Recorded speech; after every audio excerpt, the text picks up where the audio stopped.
Oprah Winfrey says, I was paid nothing ever by the Kamala Harris campaign, so what was that $1 million for anyway? Hey, everybody, I'm Steve Green with Bill Whittle and Scott Ott. This is Right Angle, brought to you by the members at BillWhittle.com. Gentlemen, I don't know if you saw this, but I think it was a Daily Wire. It might have been the Daily Caller. I get those two confused sometimes. I'm not very bright. They did the digging into Kamala Harris's Federal Election Commission filings and found that the Harris-Walz campaign had paid a cool $1 million to Oprah Winfrey's Harpo Productions Company.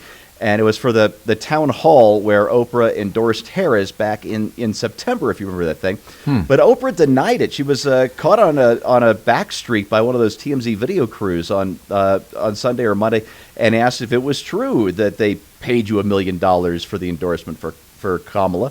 And Oprah replied, her exact words, "Not true. I was paid nothing ever." And a spokesperson for Harpo, that's her production company, I guess tried to clear things up. They said, and this is another quote, "The campaign paid for the production costs of Unite for America," Harris's little town hall there. Oprah Winfrey was at no point during the campaign paid a personal fee, nor did she receive a fee from Harpo. Now, technically, Scott, that's true, but only technically.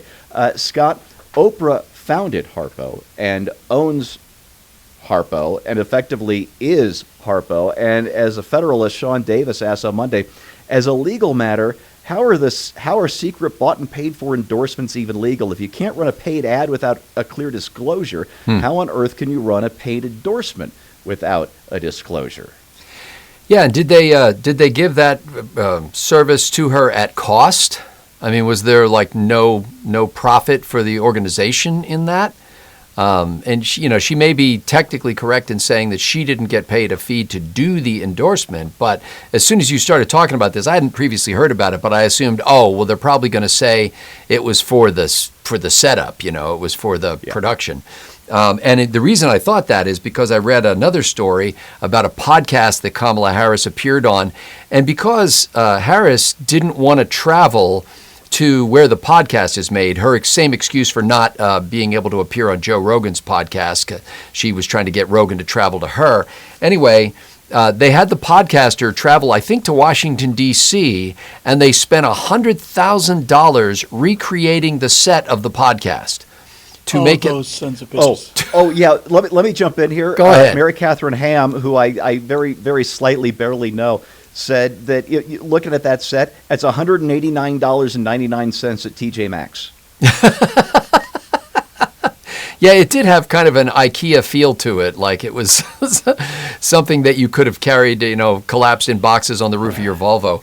But I just think with all the travel that these people do, if they want to get on these influential podcasts, I mean, for better or worse, Donald Trump went and appeared on Joe Rogan's podcast, and it made him late for his own rally. Like he did a 3-hour gig with Rogan, and then he jumped in a plane and showed up late. The poor people who were, lining up for hours to see Trump had to wait, but he legitimately did it, and went there. So I think, you would have said years ago, well, they're kind of blurring the line here, but I just don't think for them there is a line. I don't think that there's any consideration of the fact that there's a distinction between what you do as an entertainer and what you do as a political entity, and that whatever it takes to get that person elected is what I'll do. I'm not accusing Oprah of having done anything nefarious or broken any laws. I honestly don't understand the laws well enough, nor do most people. Lawyers don't understand it. Yeah, to know whether that happened. But I see, more and more comedians and actors and all kinds of, artistic people and entertainers, they almost feel like, well, that's part of their job, is to throw their weight around, which they earned in a completely other area of human existence, in culture or in dance or in song or whatever, and now they're obligated to throw that weight around politically, and far be it from them to not use that power. They're obligated to do so. It's the noblesse oblige. Yeah, the Critical Drinker had a video that just came out in the last couple of days. We're taping this on Tuesday, where he's basically telling all all the successful Hollywood types, look, we love watching your movies. Keep doing that stuff. It's great stuff. Yeah. But shut up about the politics. You clearly don't have the pull that you think you have, and it's making it harder for us to enjoy your movies and your TV shows and your music. I would like to endorse that message myself. Bill, I guess what Oprah is trying to say when she said she didn't get any money from her production company's $1 million payday is that every cent of that money went into the production, which was 94 minutes of just unscripted live television produced on a small set, broadcast for free on the internet. So I guess, Bill, my question to you is, should I be invoicing you for a lot more money? No. I think that pretty much suffices for my answer. No. So first of all, let's understand how production companies work for celebrities and for rich people, right? Okay. You would when Matt Damon gets paid $1 million, or let's say Matt Damon gets paid $10 million for a movie. Matt Damon doesn't get paid $10 million for a movie. Yeah. Matt Damon's production company gets paid $10 million for a movie. And then Matt Damon's production company covers all of the expenses of Matt Damon's life that are legally, like his car and so on and so on. And then Matt Damon's production company writes Matt Damon checks for spending money, which is the minimum amount that they can, because that he has to pay taxes on. So that's how the production company thing works. So Oprah can be telling the truth and lying at the same time, which is what these things are designed to do. Yeah. So basically, I'm just coming up with a hypothetical here, but hypothetically, the actual cost of the shoot could have been, let's for the sake of it, $500,000. They get paid $1 million. Oprah doesn't get a payment from Harpo in order to appear on the show, so she can say, no, I didn't get paid for the endorsement. But Harpo is up $500,000. Her company is $500,000 wealthier. If you take $500,000 cost to do the show, and then get to keep the difference. Just because Oprah didn't get paid didn't mean that Oprah's production company didn't get richer. But I actually don't think that's the main point, Steve. I think the point that's much more salient and much more interesting is, why did Oprah not volunteer to cover the cost of this? She's a billionaire. This is what I don't understand either. If it's this important.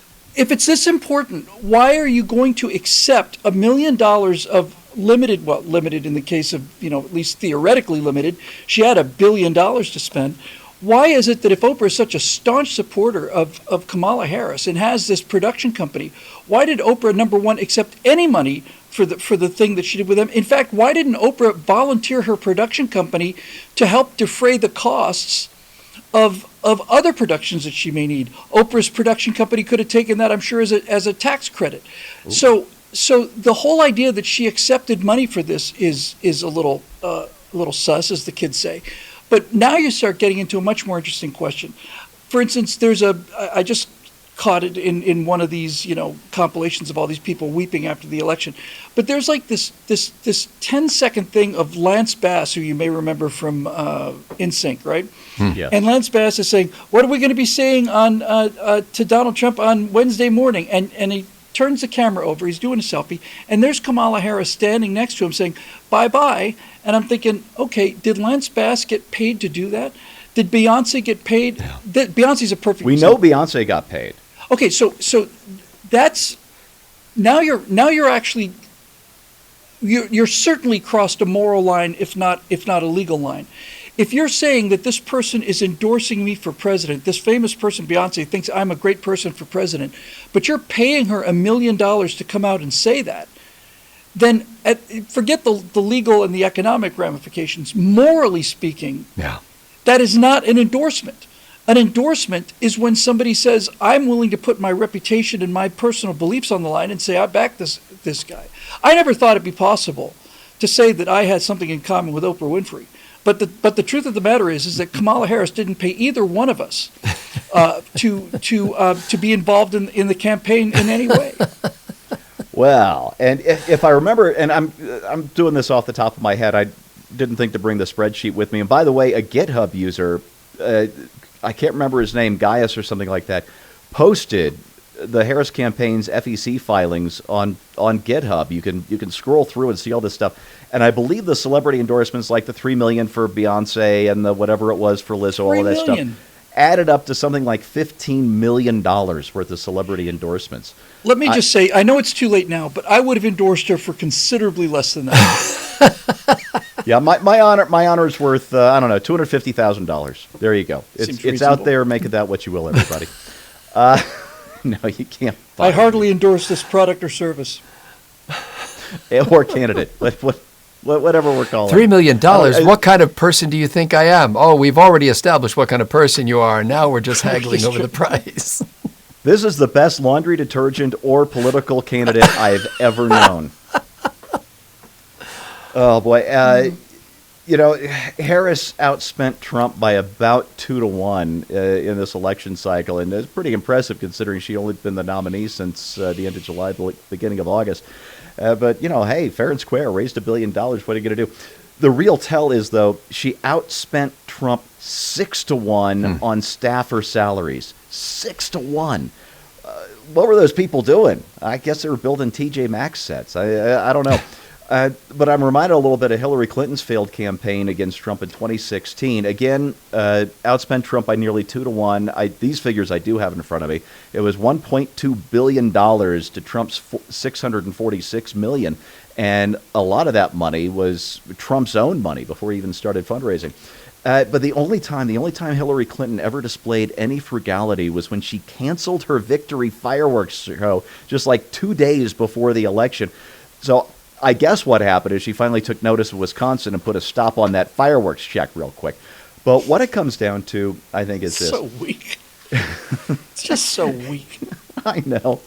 Harris spent $1 billion on people like Oprah and Beyonce and finished $20 million in debt. Do you think she would have done anything different as president? Yeah. There's your right angle on that, brought to you by the members of BillWhittle.com. Thanks very much for watching, and you know what? You can actually become a part of this by going to BillWhittle.com, joining us today, become one of our citizen producers, and you could take pride in that these shows are actually on the air because you helped. And it won't even cost you $250,000, I promise. All right, that's it. We'll see you next time.